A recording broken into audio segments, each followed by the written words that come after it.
Try not to get that too obvious. Alright, ready?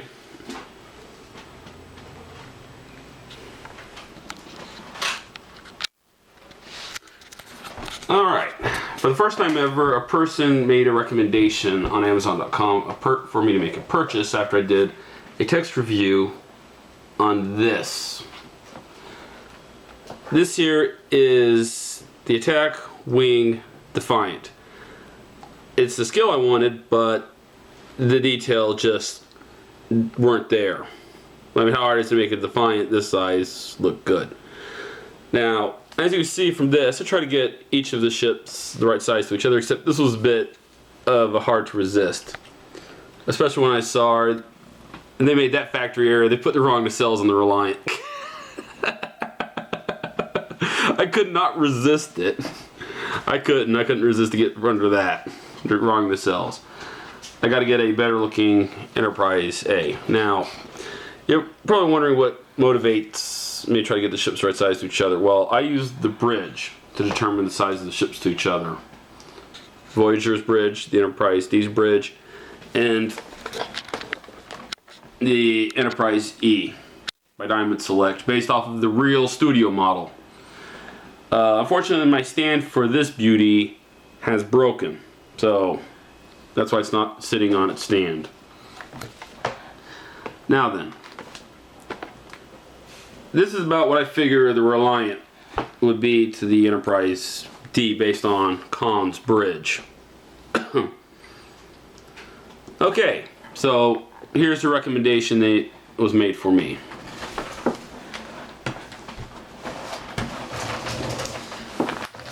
This is it.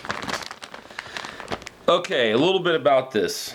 This is Canadian. It's from my home country. In a way, it's European. And I've seen reviews on this ship with it. I'm going to do this right with a couple of pairs of scissors. Be right back in a moment.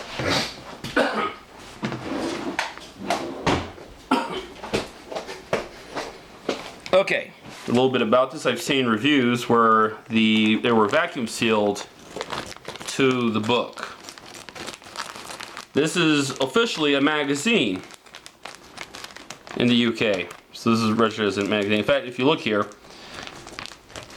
UK, Erie, Australian, New Zealand. Huh. It would have been $20 if they bothered to release it here in the U.S. Okay, before we get to the ship, a little bit about the art book. Now, as you see here, it says Defiant class, launch 2370, its length. There's something of a debate. A little bit about this. When they decided to add the Defiant to Deep Space Nine, here's what basically happened.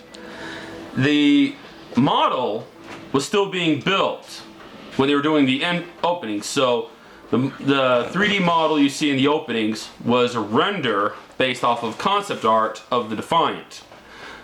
And so basically, they didn't know what size it was going to be. The concept art was just basically front, side, and top views.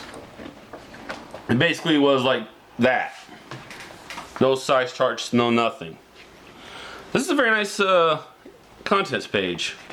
Bit on the specifications. A nice rear view of the ship at an angle. There it is. That's a 3D render. Now, as you see, it's really big to Deep Space Nine. Deep Space Nine looks really small. Well, that's because when they were doing Deep Space Nine, the graphics artists, the model makers, who were doing the camera work, didn't know what size anything was. It's kind of like they're in one building, they're in another building, and they're in another building, and nobody's coordinating with each other. So that's why the Defiant changes size so much. There's the so-called shuttle bay. I mean, this is a very nice book. I really like this book. There's the Defiant's warp core. For those of you who would like to know, it's matter-antimatter reactors, and the lithium stabilizes the core in a way, with coolant to basically keep the ship from burning up. In fact, you all know that episode. That's one of my favorite stations, by the way. I like that one. That and the big mushroom station. If they ever make a big mushroom station, I'll get it. And there it is from about when I was duking it out with the Borg. And here's another example of the Defiant changing size. There it is, looking clearly bigger than a Galaxy class ship. Yeah. And here it is when they were abandoning ship when the Defiant was getting destroyed.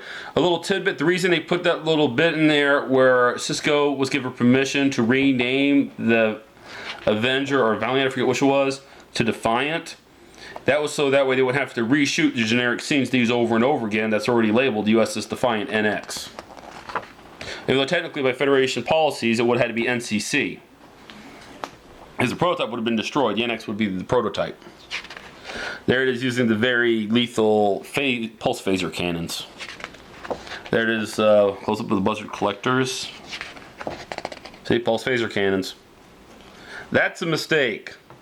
The torpedo launchers is actually there in the slashes. That's a pretty substantial mistake there on this book, but that's okay.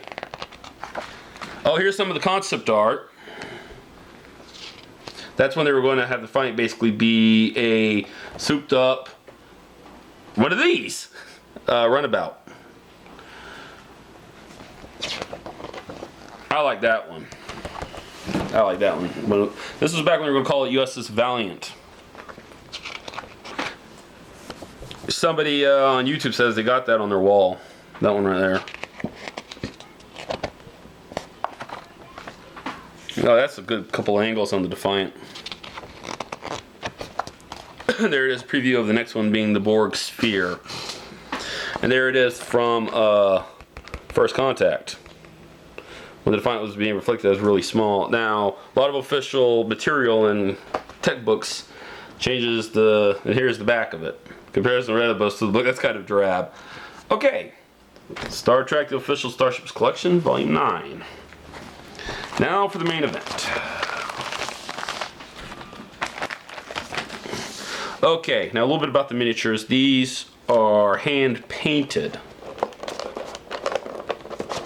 I'm kind of glad that I got one that the Defiant ain't technically attached. There is StarTrek.com. And there it is, the one that was used for film publications, and there's the different Star Trek franchise titles. Voyager, Next Gen, Deep Space Nine, Enterprise. I wish I had the original on there instead of Enterprise. But I guess you gotta give a shout out to that one. Okay, let's get that aside.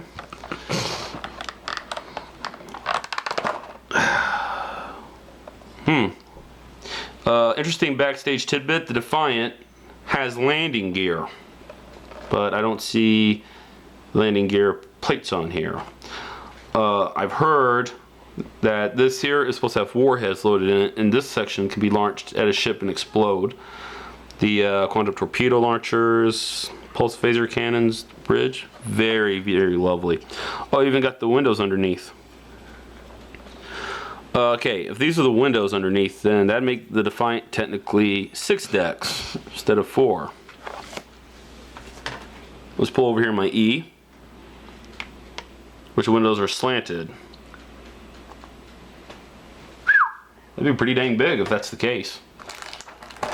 Okay, let's bring out the stand. Let's put that on my magazine. Well, that's an interesting choice. Look at that, they got the U.S.S. Defiant NX registry on the bottom. I guess that's a inventory number that says which one this is in the series. I don't know.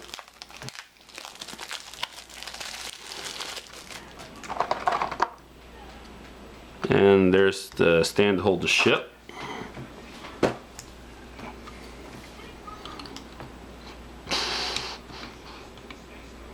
Okay. Let's take a look at it. I do have to admit, that is mighty impressive. Let's bring over Voyager.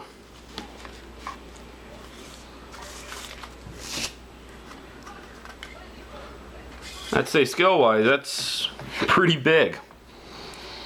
This looks a lot like the, this makes it look a bit like the one from the openings. It's a staggeringly impressive piece. Even I have to admit, looks a lot like from the show. One interesting thing though, mine, I started on another review, no red where the impulse engines are supposed to be. I guess that's by design. Okay, but the blues for the warp coils is correct. The red for the buster collectors is correct. The details for the quantum torpedo launchers look good. I wish it does something to make the pulse phaser cannon stand out better. Navigational deflector. Yeah, the ship's overall very impressive, except for the missing red on the back. That's okay though. And it's pretty interesting they chose to do the studio model was before they decided to try to fit the shuttle dock in there. That I didn't know about. Right there. I don't know if can you see it? Let's try to see if I can get you to be able to. Right there, I don't know if you can see it. That says Defiant with the registry next with the 74205. It's right there. I didn't know that was on the Defiant.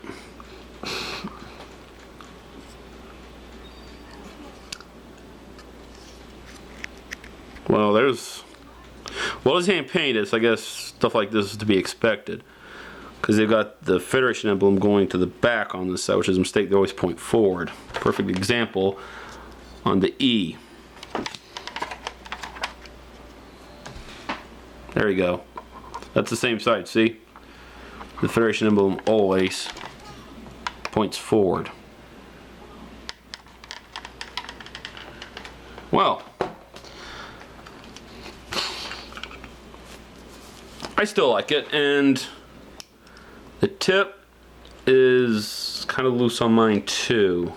I'll see if I can fix it with a dollop of super glue. I want to see if there's any reviews or how-to videos to fix that before I do. So,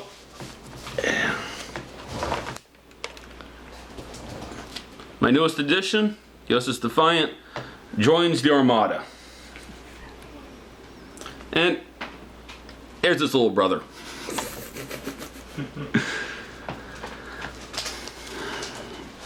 So from C Sparkle's Corner and my Federation Armada, have a nice day.